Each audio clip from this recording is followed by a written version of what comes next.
평택 지제교회 이금성 목사입니다. 코로나19 바이러스 사태가 장기화되면서 1년 6개월간을 끌어가고 있는 이 즈음에 우리는 어떻게 사는 것, 어떻게 신앙하는 것, 어떻게 생각하고 나아가는 것이 주님의 뜻을 이룰 것인가를 고민할 시점에 있습니다. 과연 지금 우리가 살고 있는 이 시대, 우리가 신앙하는 이 시대, 우리가 바라고 원하는 모든 것들이 주님 보시기에 과연 합당한 삶인지를 고민할 시점에 있는 것입니다. 그래서 이 시간에 과연 바울이라고 하는 위대한 신학자요, 선교사요, 스스로 사도라고 했던 이분이 과연 로마서에서 어떤 메시지를 우리에게 들려주시는가? 바울은 왜 그렇게 말할 수밖에 없었던 것일까? 그것을 낱낱이 분석해보고 연구해보고자 하는 것입니다. 인간은 본래 구약에 기록된 것처럼 하나님을 만나기를 원하고 하나님을 보기를 원하고 하나님의 목소리를 듣기를 원했습니다. 종말의 때가 언제인가를 알기를 원하고 가시적인 하나님의 역사에 치중하기를 좋아하는 습성에 있었던 것입니다. 그런데 오셨나던 예수 그리스도는 2000여 년 동안 단 한 번도 오지 않았고 앞으로도 오지 않을 것입니다. 왜냐하면 그러한 논리는 바울이 정립한 기독교와 교회의 종교적인 논리이기 때문에 그렇습니다. 그래서 헬라어 파루시아라는 말이 있습니다. 파루시아. 이 말은 주께서 가까이 계신다는 뜻이 있습니다. 파루시아. 그것을 기독교와 교회는 재림이라고 해석을 하고 말았던 것입니다. 주께서 가까이 계시는 파루시아를 올라간 대로 내려온다라는 재림이라는 말로 해석을 해 놓았기 때문에 예수님을 지금까지 대망하고 있는 겁니다. 인간으로 오신 하나님인 예수 그리스도의 인성은 무시하고 영적인 예수만을 유난히 강조하면서도 재림론에 있어서는 육적인 예수를 유독 강조하는 모순에 있는 겁니다. 바울서신 14권을 자세히 살펴보면 십자가 이전의 예수는 완전한 인간이자 완전한 하나님인 예수가 아니죠. 죄인이자 불완전한 인간의 예수가 십자가를 지고 인간들의 원죄를 뒤집어 쓰고 구약에 예언된 대로 죽음과 동시에 인간들은 그러한 예수 그리스도를 믿음으로 구원을 받고 예수는 하나님이 아닌 하나님의 아들이라는 논리에 가 있는 것입니다. 자, 히브리적인 사고와 헬라적인 사고가 각기 달라요. 히브리적인 사고는 뭐냐면은 하나님 아버지와 하나님 아들은 동일선상에 있는 거예요. 반면에 헬라적인 사고는 하나님의 아들 예수는 수직적인 관계에서 생각을 하고 있습니다. 그러니까 수평적인 관계에서 생각을 했던 히브리적인 사고에 의하면 하나님 아버지는 곧 아들 예수고 아들 예수는 아버지 하나님인 것입니다. 아버지 안에 아들이 있고 아들 안에 아버지가 있는 사고가 히브리적인 사고죠. 반면에 헬라적인 사고는 아버지인 하나님 아들 밑에 수직적으로 아들 예수가 있고 아들 예수 위에 아버지 하나님이 있는 겁니다. 그러니까 헬라적인 사고로 삼위일체론을 생각했을 때는 삼신론적인 구조가 되는 거예요. 그러나 히브리적인 사고에 있어서 아버지 하나님과 아들 예수와 보혜사 성령을 생각을 했을 때는 한 본체의 세 분의 역할이 되는 겁니다. 이 구조를 제대로 이해하지 못하고 신학을 하고 신앙생활을 하기 때문에 삼신론적인 삼위일체론, 그리고 아버지와 아들과 진리의 성령을 다르게 이해하고 있는 현대인들인 것입니다. 예수 그리스도가 선포한 복음의 핵심은 누가 뭐라고 해도 예수님 자신이 하나님이고, 예수님이 진리의 성령이고, 예수님이 주님이고, 예수님이 그리스도인 것입니다. 개인적이고도 우주적이고 본질적이고 근본적이고 복음적이고 원론적이고 불가시적인 역사였던 예수 그리스도. 기독교와 교회의 논리는 어떻게 보면 이기적이고 인간적이고 지역적이고 가시적이고 반율법적이고 반복음 쪽에 있다는 것입니다. 구약과 신약에서 소위 자기의 생각과 코드가 맞는 구절만 뽑아서 각색한 유대인의 종교와 바울의 교리와 바울의 복음에 입각한 신학을 요즘 현대인들은 지속하고 있죠. 바울은 본래 가말리엘 문화에서 율법을 공부했고 기독교를 박해했고 유대교와 영지주의로 무장한 헬라 철학에 정통한 랍비였습니다. 그러다가 다메섹에서의 회심 사건이 있은 후에 아라비아에 체류하면서 신비주의를 경험하였습니다. 바울은 본래부터 간질병이 있었죠. 그리고 안질이 심해 있었습니다. 그래서 주님, 내 병을 치료해 주세요. 간질병과 안질을 치료해 주세요. 이렇게 간절히 기도하니까 하나님이 2번에 걸쳐서 네 은혜가 너에게 족하도다 하지 않았습니까? 그러니까 평생 바울은 이 간질병과 안질을 안고 살아갔던 것 같습니다. 바울의 고민은 육적인 예수는 힘이 없고 무력해서 이스라엘을 로마의 지하에서 구원하지도 못하고 십자가에서 죽고 말았다는 데 있었습니다. 결국 바울은 17년 만에 역사의 전면에 등장하면서 마이 가스펠, 나의 복음을 내놓습니다. 그것은 십자가 이전에 예수는 인간 예수였고 부활한 이후의 예수는 하나님 아들 예수였다는 겁니다. 여러분 생각해봐요. 이것을 많이 들어본 도시가 아닙니까?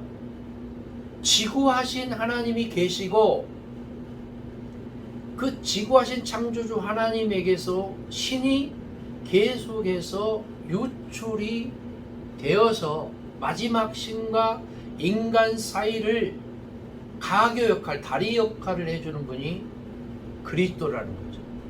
그리스도는 인성입니까? 신성입니까? 많은 분들이 그리스도를 신성으로 알고 있어요. 그러나 그리스도는 왕과 선지자와 대제사장 아닙니까? 인성이죠. 인간 예수죠. 인간 그리스도, 인간 예수, 인간 구원자. 그러니까 바울 서신 14권에서 단 한 번도 예수를 신이라고 고백하거나 성령으로 고백한 적이 없어요. 얼마나 아이러니한 얘기입니까? 바울이 이렇게밖에 말할 수밖에 없는 이유가 있었죠.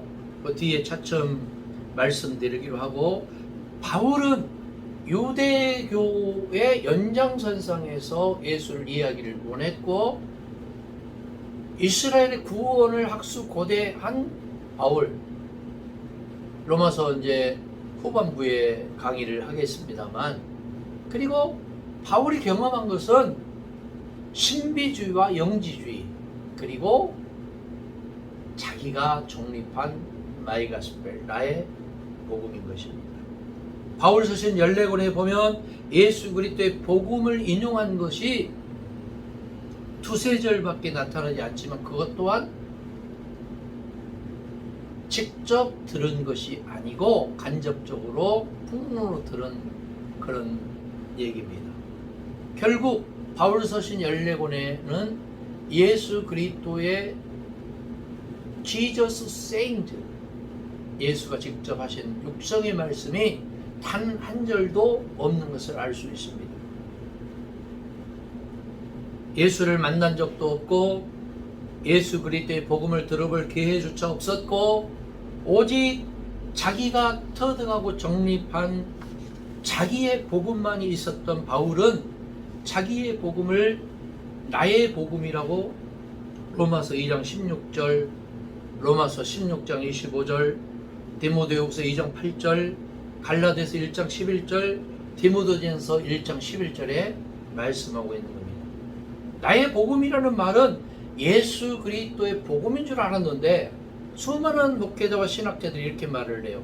바울이 로마서와 디모데후서와 갈라디아서, 디모데전서에서 말한 나의 복음을 예수 그리스도의 복음과 동일시를 해요. 저는 성경을 연구하면서 너무도 충격을 받았어요. 복음만 있는 줄 알았더니 나의 복음이 있다니. 여러분 얼마나 이거 충격적인 얘기예요. 바울의 복음이 있다니요? 바울이 예수의 복음을 전한 복음은 좀 이해가 되나 바울의 복음과 예수의 복음이 따로 있었다는 거죠. 그렇다면 왜 바울은 예수 그리스도의 복음을 말하지 않고 자기의 복음, 나의 복음, 바울의 복음을 말했을까요? 여기에는 여러 가지 견해가 있습니다만 그것은 결정적으로 바울이 예수 그리스도를 한 번도 만나본 경험이 없다는 거죠. 예수 그리스도의 복음을 단 한 번도 들어본 경험이 없었다는 거죠. 예수 그리스도의 복음을 전혀 듣지도 못했다는 반증이죠. 하나님은 영이시지 않습니까? 영은 과거와 현재와 미래를 초월하는 겁니다. 시간과 장소와 공간도 초월하는 것이 영이죠. 영은 모습과 모양과 형상이 없어요. 그런데 참 재미있는 것은 바울 서신 14권 중에 예수가 하나님이라는 것이 단 한 군절도 없고 성령이라는 것이 단 한 군절도 없으나 유일하게 나오는 것이 있어요. 그게 뭐냐? 빌립보서 2장 6절이에요. 그는 근본 하나님의 본체시나, 이렇게 본체라는 말이 나와요. 그러면 우리는 쉽게 얘기해서 예수는 하나님과 같은 본질이고 본체인 줄 알았는데 헬라어 언어를 분석해 보니까 언어에는 그렇게 나와 있지 않아요. 언어에는 본체로 나와 있지 않고 형상이나 모습이나 기타 외형적인 모습을 말하고 있다는 거죠. 다시 말해서 바울이 빌립보서 2장 6절에서 설명하고 있는 예수는 하나님의 본체라고 말하는 이 본래 뜻은 예수는 하나님의 모습과 모양과 형상과 외모를 가지고 있다는 뜻입니다. 구약에서 지난 강의 시간에 했습니다만 우리가 우리의 형상대로 인간을 만들고 했을 때에 인간이 하나님의 모습, 하나님의 형상대로 만들어졌다는 것은 모습과 모양과 형상을 말하지 않았다는 것을 설명을 했죠. 그 뜻은 뭐냐면은 하나님이 하나님의 형상 모습이 아니고 하나님의 신의 성품대로 인간을 창조했다는 것을 설명을 드린 적이 있습니다. 빌립보서 2장 6절도 역시 마찬가지입니다. 하나님의 성품과 모습과 모양대로 이 땅에 오신 예수 그리스도를 말하는 것이지 하나님의 본체를 말하는 게 아니다는 거예요. 영적인 하나님은 느끼는 것이지 보는 것이 아니지 않습니까? 성서에 나오는 영적인 하나님은 육적으로 의인화를 했기 때문에 마치 하나님이 말씀하시고 하나님이 거닐고 하나님이 나타나고 이 구약에서 말씀하신 하나님의 본체를 이 문학적인 기법으로 의인화라고 인간이 어떻게 말하고 생각하고 행동하고 나타났는가를 설명하기 위한 문학적인 표현을 가지고 우리는 어떻게 설명하냐면은 하나님이 말하셨다, 나타나셨다. 여러분, 하나님은 볼 수 있게 임하는 하나님이 아닙니다. 하나님이 보이는 순간 그 하나님은 가짜 하나님이죠. 하나님이 나타나는 순간 그 하나님은 만든 우상입니다. 사신 우상이에요. 여러분, 바울이 예수 그리스도의 복음을 전에 듣지도 못한 까닭에 유대주의와 영지주의와 신비주의를 자기의 신앙과 사상과 접목해서 자기의 복음, 나의 복음으로 집대성했다는 것을 이 시간에 구체적으로 제가 말씀을 드리겠습니다. 영적인 하나님은 느끼는 거잖아요. 믿음의 눈으로 보면 볼 수도 있고 들을 수도 있는 분으로 착각을 할 수 있으나 실상 하나님은 볼 수도 없고 만질 수도 없고 들을 수도 없고 형상도 없습니다.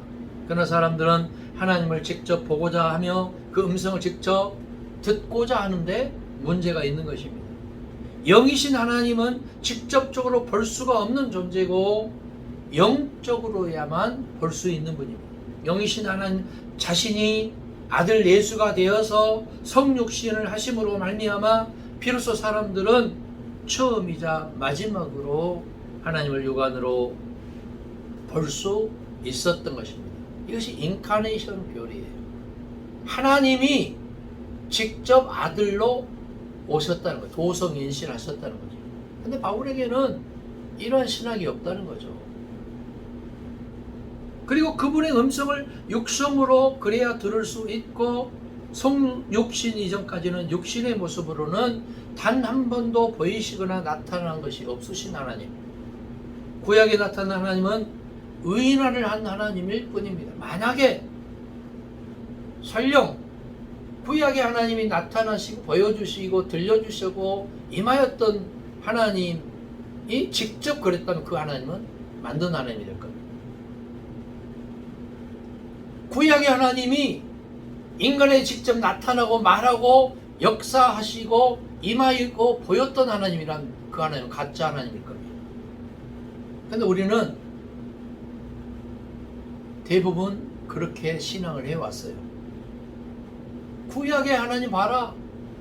모세가 대면했던 하나님, 모세에게 임했던 하나님, 선지자들에게 말씀을 들려주셨던 하나님, 이렇게 하나님을 의인하라는 문학적인 것을 무시한 채 마치 다가오셔서 들려주시고 말씀하시고 그렇게 임하였던 하나님으로 짜깁기를 하고 말았던 겁니다.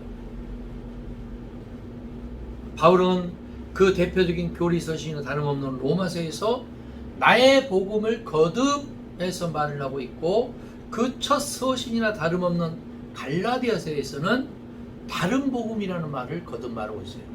다른 복음은 없나니 갈라디아서 1장 1절 1장 5절에서 계속해서 말하고 있죠. 과연 바울이 말한 나의 복음이나 다른 복음이란 무슨 복음을 말하는 거예요?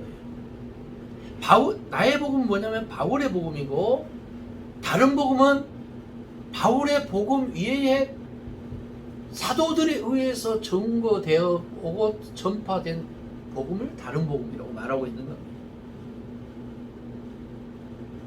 바울이 나의 복음은 문자 그대로 바울이 말하는 바울 자신의 복음을 말하는 거고 다른 복음 역시 바울과 그의 동역자들이 아닌 다른 사람들이 말하는 다른 복음이라는 겁니다.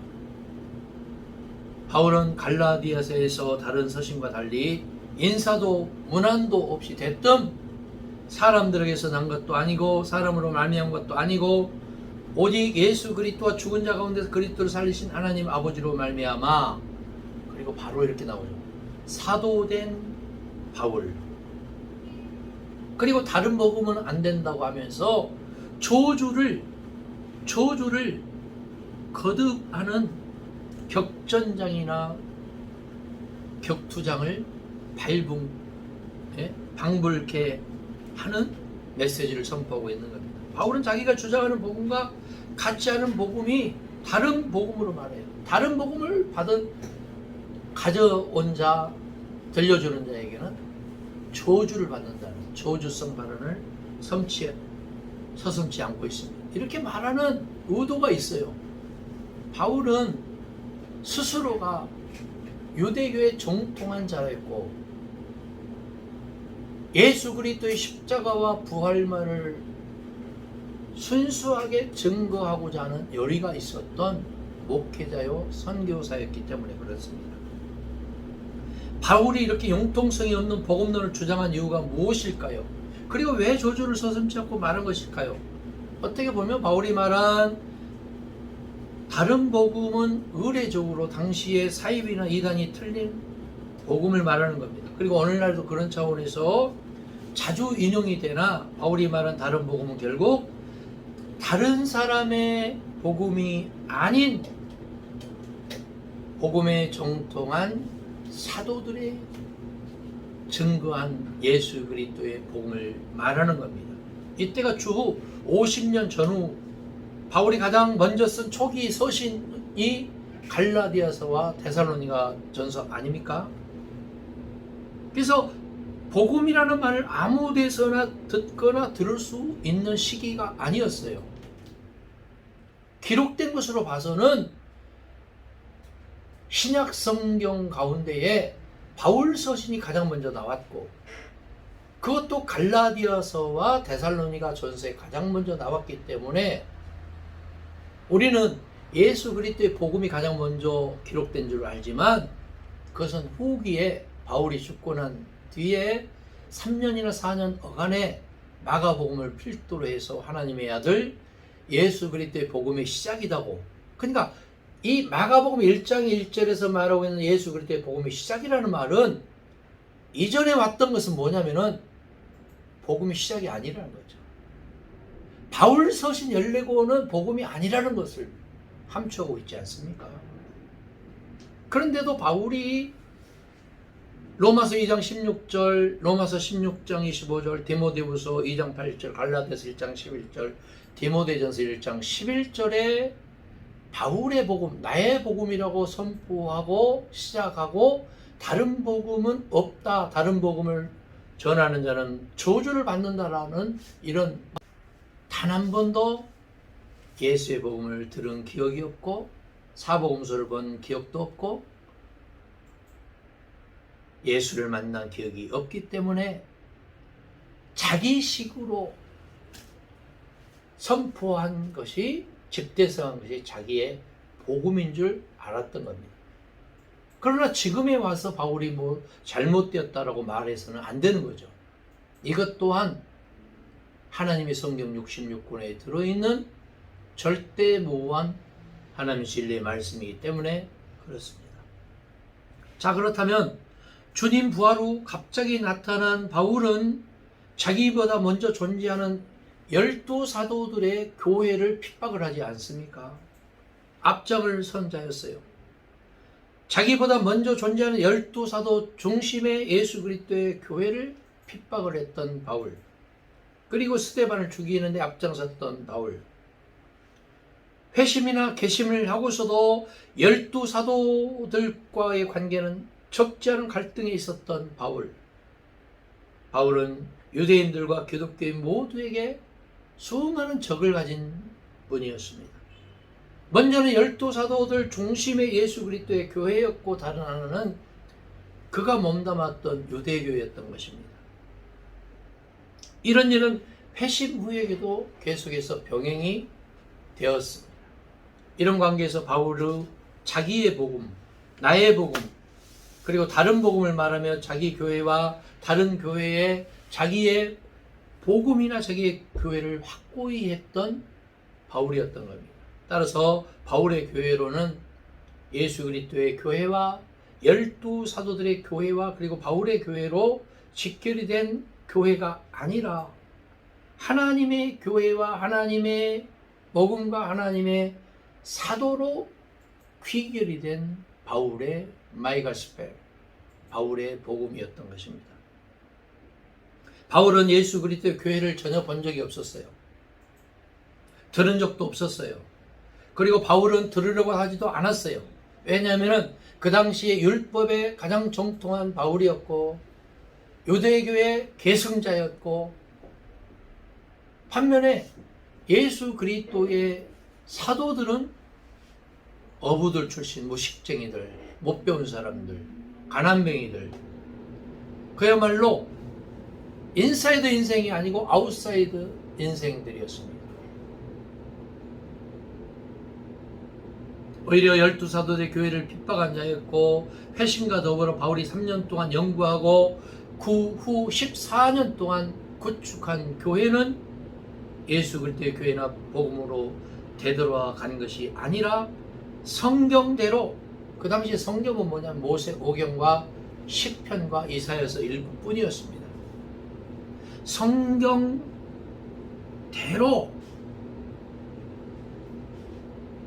자기의 신학을 정립한 바울은 좀처럼 예수 그리스도의 교회나 예수 그리스도의 복음으로 돌아가기보다는 자기의 교회나 자기의 복음을 주장하고 모든 교회를 자기의 교회와 자기의 복음으로 종속을 시키고 예수 그리스도의 교회나 복음과 예수의 사도에게 귀속시키려고 하지를 않았습니다. 예수 그리스도의 사도들을 우대하거나 예수 그리스도의 복음을 우대하거나 예수 그리스도의 교회를 우대하려고도 하지 않았습니다.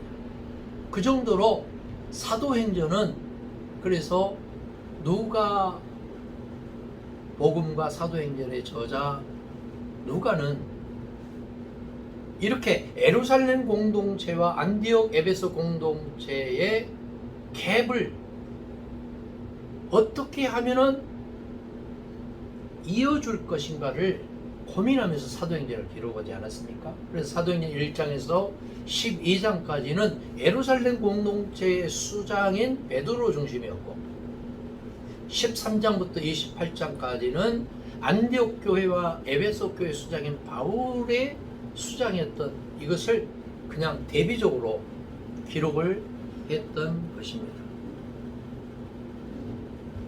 구약 성경대로의 교회와 자기의 교회를 직결했던 바울에게는 예수 그리스도의 교회가 없었죠. 있을 필요가 없었죠.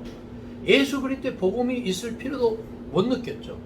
사복음서가 없었기 때문에, 예수를 못 만났기 때문에.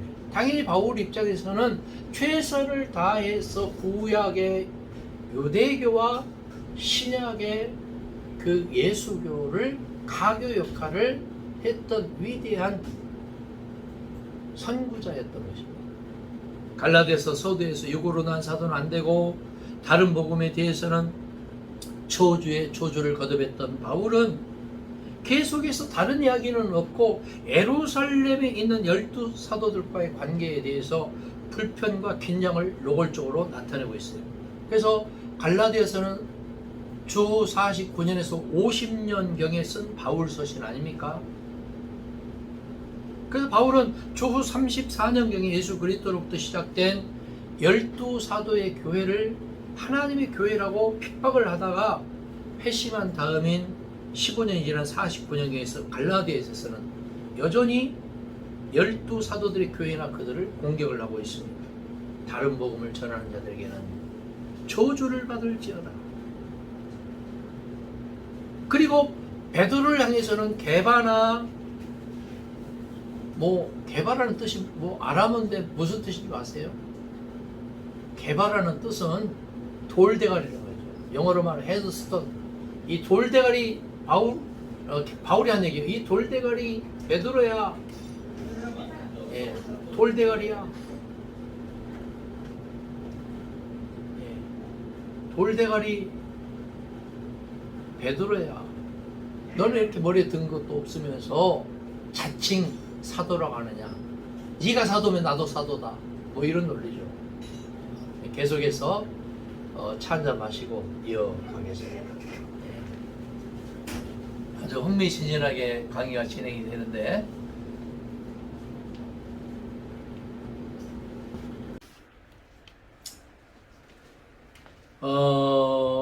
다른 복음을 전하는 자들에게는 저주가 있으리라는 말을 선포하게 됐던 바울은 주로 그 저주의 화살의 시위와 겨냥을 게바가 아니면 베드로 공동체에 두었던 거죠. 다른 겨냥은 확실치 않아요. 어떤 사람들이 바울의 게바를 책망한 것을 당연시하고 통쾌히 여기는 분들이 의외로 많습니다. 베드로는 실수를 거듭한 사도로서 면책을 받아야 된다라고 생각을 했던 바울이었습니다. 수사도로서 주님 앞에서 그렇게 실수를 거듭한 그런 무책임한 사도도 사도라 할 수 있는가, 이렇게 말하면서 베드로를 얕잡아보고, 또 상대적으로 바울은 스스로 교인들에게 뭐라고 말하냐면은 너희는 나를 본받는 자가 되라, 이렇게 말하고 있지 않습니까?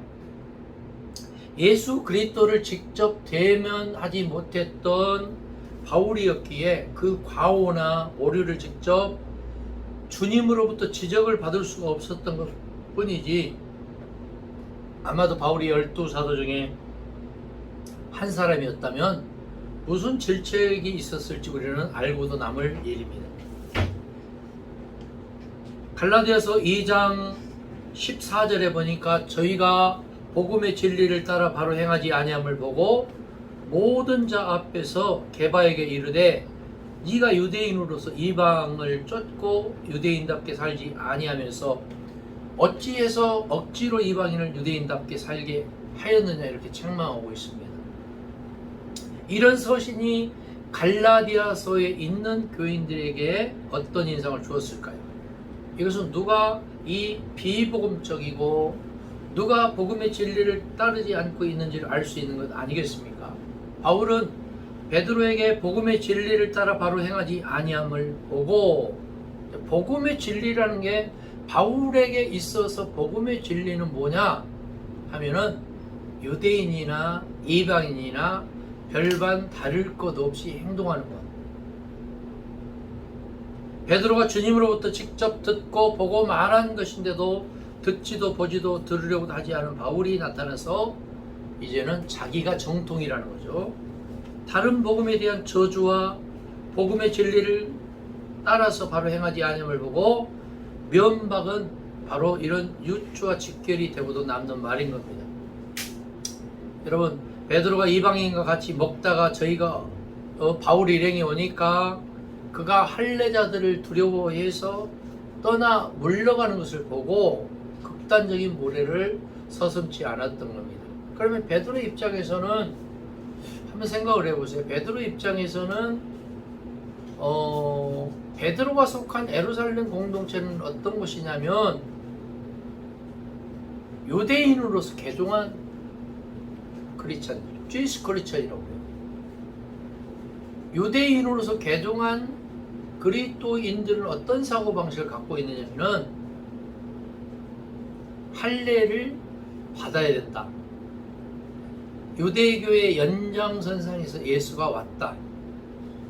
구약의 연장으로서 신약이 이어져야 된다. 뭐 하나님 나라도 역시 대동소이합니다. 별것 아닌 걸 가지고 대단한 것으로 매도를 하고 면박을 하는 바울에게는 이미 베드로 일행과는 깊은 고를 가지고 있었습니다. 율법주의자들은 자기보다는 남의 과오를 비판하는데 그 본분이 있는 겁니다.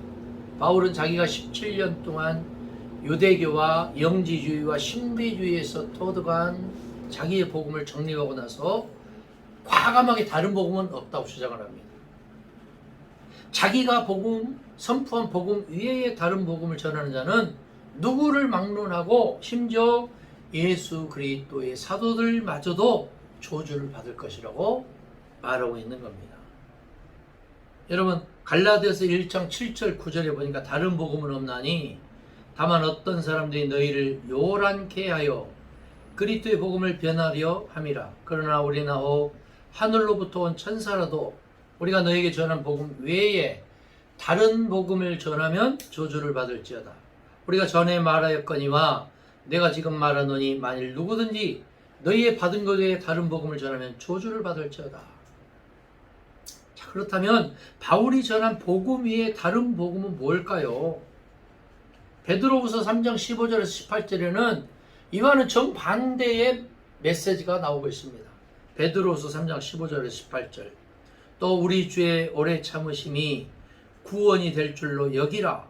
우리 사랑하는 형제 바울도 그 받은 지혜대로 너희에게 같이 썼고 또 그 모든 편지에도 이런 일에 관하여 말하였으되 그 중에 알기 어려운 것이 더러 있으니 무식한 자들과 굳세지 못한 자들이 다른 성경과 같이 그것도 억지로 풀다가 스스로 멸망에 이르느니라. 그러므로 사랑하는 자들아 너희가 이것을 미리 알았은즉 무법한 자들의 미혹에 이끌려 너희 굳센 데서 떨어질까 삼가라. 오직 우리 주 그리스도 구주 예수의 은혜와 저를 아는 지식에서 자라가라. 영광이 이제와 영원한 날까지 여기 있을지어다. 분명 베드로후서에 의하면 바울의 편지를 먼저 삼고 있어요. 바울의 편지 중에 저는 억지로 그것을 해석하고 성경처럼 풀다가 멸망하고 지옥 갈까 두렵다 그런 얘기예요. 그러면 바울이 갈라디아서 1장에서 베드로 일행을 소위 까는 어게인스트 하는 그런 내용, 다른 복음을 전하면 심지어 12사도들의 복음까지도 전하면 저주를 받는다라고 얘기하는 거나 베드로후서 3장 15절 18절에 직접 베드로가 편지를 쓰면서 바울 서신 중에 더러는 억지로 풀다가 스스로 멸망에 이를까노라라는 이 대비되는 말씀을 어떻게 해석해야 될까요? 그리고 요한계시록 2장 2절에 보면은 에베소 교회에 칭찬하는 장면이 유일하게 딱 한 번 나오는데 그게 뭐냐 하면은 너희가 사도가 아닌 자들을 책망한 것을 칭찬하고 있어요. 여러분, 사도가 아닌 자가 누굴까요? 사도가 아니고 자칭 사도라고 하는 자가 두 부류가 있죠. 두 명이 있죠. 누구냐면은 사도행전 13장 이후에 나오는 두 사도입니다. 바나바와 바울인 겁니다. 에베소 교회는 요한계시록 2장 2절에 의하면 바나바와 바울을 사도가 아닌 자라고 책망을 했던 겁니다. 그렇다면 베드로를 위시한 제자들이 선포한 복음과 바울이 선포한 복음과는 내용이 같았을까요? 달랐을까요? 신약 곳곳에서는 이런 양측의 다른 내용이 있는 것을 알 수 있습니다. 바울은 한 번도 예수와 동행한 적이 없고 바울 생전에는 사복음서도 나오지 않았던 시기였기에 바울은 예수 그리스도의 복음을 한 번도 들을 기회조차 없었습니다. 그리고 자기가 전한 복음 이외에 다른 복음을 전하면 저주를 받을 것이라고 하면서 예수 그리스도의 제자들이 전하는 예수 그리스도의 복음을 들으려고도 하지 않았을 겁니다. 오히려 예수의 제자들을 사도라고도 인정하지 않았습니다. 그러니까 바울은 사도 베드로 이렇게 말하지 않고 형제 게바, 돌대가리. 그리고 베드로는 바울을 한 번도 사도라고 말하지 않고 형제 바울이라고 말하지 않았습니까? 형제 바울. 이런 것을 보면서 성경이 참 진지해지고 참 흥미진진해집니다. 바울 자신도 바나바도 예수의 사도가 아닌, 따라서 하나님의 사도라고 말을 하죠. 하나님의 사도. 지난 시간에 하나님의 사도와 예수의 사도는 다르다. 하나님의 교회와 예수 그리스도의 교회는 다르다. 하나님의 복음과 예수 그리스도의 복음은 전혀 다르다라고 배웠습니다. 예수 그리스도의 사도는 예수가 직접 불러서 동행하면서 하나님 나라의 복음의 진수를 가르치셨고, 예수를 직접 보았고 만졌고 예수의 육성을 들었고 3년 이상을 예수 그리스도와 동고동락한 예수 그리스도의 사도들인 겁니다.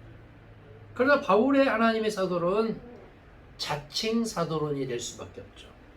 바울이 말한 하나님의 사도는 예수의 십자가와 부활을 믿고 예수의 십자가와 부활을 깨닫고 유대교의 연장선상에서 그렇게 예수 그리스도를 신앙하고 전파하면 자기도 하나님의 사도고 그것이 하나님의 복음이고 그렇게 공동체를 이끌어가는 것이 하나님의 교회라는 것을 지난 시간 배웠습니다. 같이 가던 사람들은 소리만 듣고 아무도 보지 못하여 말을 못하고 서 있더라. 사도행전 9장 7절 말씀입니다. 그러니까 다메섹 도상에서 바울이 유일하게 예수를 영적으로 만나는 장면이에요. 그래서 목격한 같이 가던 사람들이 사도행전 9장 7절에서는 소리만 듣고 빛은 못 봤다. 그래서 똑같은 사건을 가지고 사도행전 22장 9절에서는 뭐라고 말하냐면 거꾸로 얘기하죠. 같이 있던 사람들이 소리는 못 듣고 빛은 보았다. 이렇게 9장 7절 말씀과 정반대로 얘기하죠. 똑같은 사건을 가지고 사도행전 22장 13절 14절에서는 빛도 보고 소리도 보았다.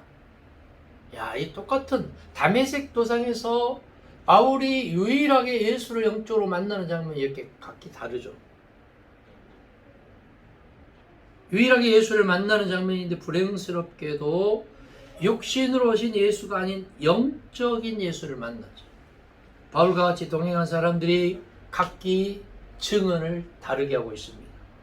사도행전 9장 7절에서는 소리만 듣고 보지 못한 반면에 사도행전 22장 9절에서는 소리는 듣지 못하고 빛은 보았다는 거죠. 22장에서는 26장에서는 26장 13절 14절은 소리도 듣고 빛도 보았다는 거죠. 따라서 이 세 구절로 보아서 바울이 영적으로 예수를 유일하게 만나는 장면인데 의문을 더해주는 것이 사실입니다. 결정적으로 바울의 오류는 뭐냐면 바울 스스로가 유대교와 영지주의와 신비주의 영향을 받아서 복음을 깨닫고 터득한 마이가스펠입니다. 나의 복음, 자기의 복음, 바울의 복음. 자, 구체적인 신약의 구절은 다음과 같습니다. 로마서 2장 16절이에요. 곧 나의 복음에 이른 바와 같이 하나님이 예수 그리스도로 말미암아 사람들의 은밀한 것을 심판하시는 그날이라. 그러니까 바울의 복음에 이른 바와 같이 로마서 2장 16절에서는 바울의 복음에 이른 바와 같이 하나님이 예수 그리스도로 말미암아 사람들의 은밀한 것을 심판하시는 그날이라. 로마서 16장 25절에서는 나의 복음, 바울의 복음과 예수 그리스도를 전파함은 영세 전부터 감추어졌다가. 참 아이러니합니다. 그 다음에 디모데후서 2장 8절에서는 내가 전한 바울이 전한 복음대로 다윗의 씨로 죽은 자 가운데 다시 살아나신 예수 그리스도를 기억함이라. 바울이 전한 복음. 빌립보서 1장 13절에서는 그를 내게 머물러 있게 하여 내 복음을 위하여, 그러니까 나의 복음을 위하여, 바울의 복음을 위하여 갇힌 중에서 내 대신 나를 섬기고자 하나. 야, 참 얼마나 흥미진진합니까? 그러나 베드로의 제자이면서 베드로의 영적인 아들이로 한 마가는 1차 선교 여행 중에 아마 심한 갈등을 겪게 됩니다. 극심한 경험을 자기의 삼촌 바나바와 바울과 경론이 벌어졌던 것 같습니다. 그것은 예수와 제자들에게 직접 전해드린 복음과 바울이 선포한 복음이 전혀 달랐기 때문이었습니다. 바울과 마가와 같이 예수 그리스도의 복음에 있어 이해했던 것이 같았던 바나바는 2차 선교 여행을 앞두고 마가 문제로 심히 다투고 이 일로 인해서 바나바와 바울 일행은 결별해 버립니다. 예. 사도행전 15장 36절 41절이에요. 며칠 후에 사도행전 15장 36절 41절 며칠 후에 바울이 바나바들어 말하되 우리가 주의 말씀을 전한 각 성으로 다시 가서 형제들이 어떠한가 방문하고자 하고 바나바는 마가라 하는 요한도 데리고 가고자 하나 바울은 밤빌리아에서 자기들을 떠나 함께 일하러 가지 아니한 자를 데리고 가는 것이 옳지 않다. 서로 심히 다투어 피차 갈라서니 바나바는 마가를 데리고 배 타고 구브로로 가고 바울은 신라를 택한 후에 형제들에게 주의 은혜의 부탁음을 받고 떠나 수리아와 길리기아로 다니며 교회들을 견고하게 하니라. 야, 참 제가 애국 선교지 한 50개 나라를 넘게 다녔고 중국 선교지는 200번도 넘게 다녔습니다만 선교사님들이 참 심각한 문제가 뭐냐면은 선교지에서 내 생각과 다르다는 이유로 타 선교사를 틀렸다라고 정죄하는 거예요. 그리고 자기 편 내 편을 분명히 갈라요. 선교사님들이. 나하고 생각이 다르거나 아니면은 후원하는 사람들을 어떻게 하면 내 편으로 끌어들일까 혈안이 되어 있어요. 똑같은 교회, 똑같은 예수, 똑같은 복음을 전해 듣고 똑같은 성경책을 들고 이렇게 이율배반적인 행동을 합니다. 그것을 보면서 야, 이 시대에 선교사님들 보통 심각한 것이 아니다. 아마 바울과 바나바도 똑같았을 것 같아요. 여러분 바울에게 복음을 전한 사람이 누구였어요? 바나바였죠. 바나바를 통해서 바울은 복음을 전해 들었습니다. 그런데 그 당시에 사복음서가 없었기 때문에 복음을 전해 들었는데 자료가 없었던 거죠. 편지도 없었던 거죠. 그냥 머릿속에 담고 있었던 복음, 귀로 들었던 복음. 그러니까 예수의 12 제자들 보면은, 사도들 보면은 예수 그리스도에게 복음을 전해 들으면서도 3년 6개월간을 같이 행동했으면서도 엉뚱한 소리 하지 않습니까? 돌아서면 엉뚱한 소리하고 돌아서면 딴 행동하고 돌아서면 다른 질문하고 이게 뭐냐면 집중력이 없었던 게 아니고 예수 그리스도께서는 하나님 나라의 큰 이정표를 놓고서 아버지의 뜻이 하늘에서 이루어진 것처럼 이 땅에서도 아버지의 뜻이 이루어지기를 원했던 것인 반면에 사도들은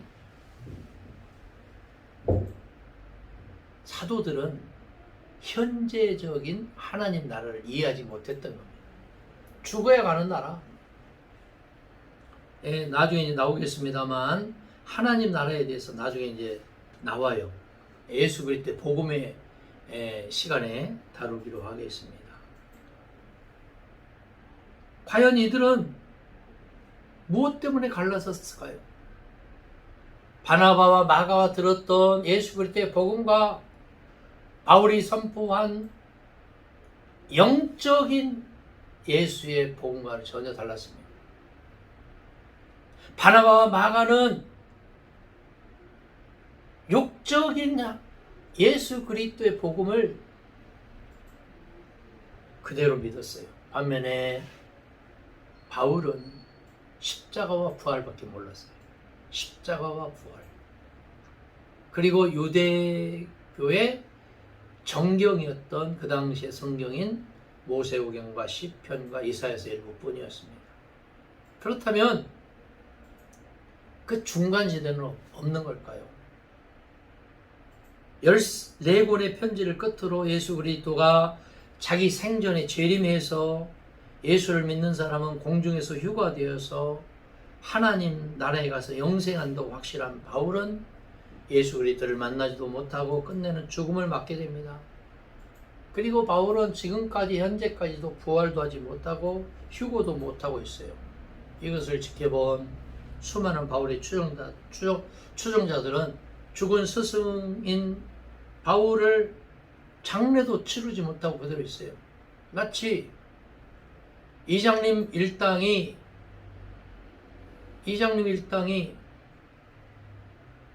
예수가 92년도에 재림한다로 선포하고 믿었던 것과 똑같은 원리인 것입니다.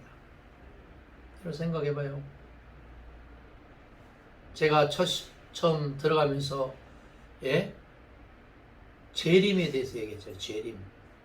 바울은 올라간 대로 내려오는 재림을 나오는 거죠. 근데 원어는 헬라 원어는 파루시아죠. 파루시아. 올라간 대로 내려오는 재림이 아니고 주께서 가까이 계시다. 주께서 가까이 계시는 임마누엘의 재림. 근데 바울은 또 바울의 제자들은 임마누엘의 재림에 대해서 이해도가 떨어졌던 것은 사실입니다. 예수가 올라간 대로 다시 내려와서 총칼을 가지고 휘둘리는 심판의 재림, 무서운 재림을 말하고 있습니다.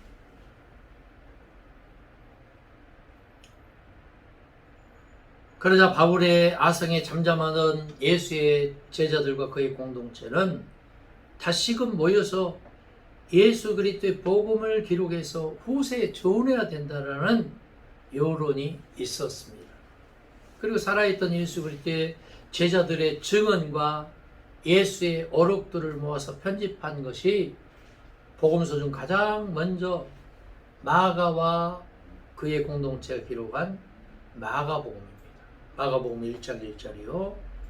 하나님의 아들 예수 그리스도의 복음의 시작이다.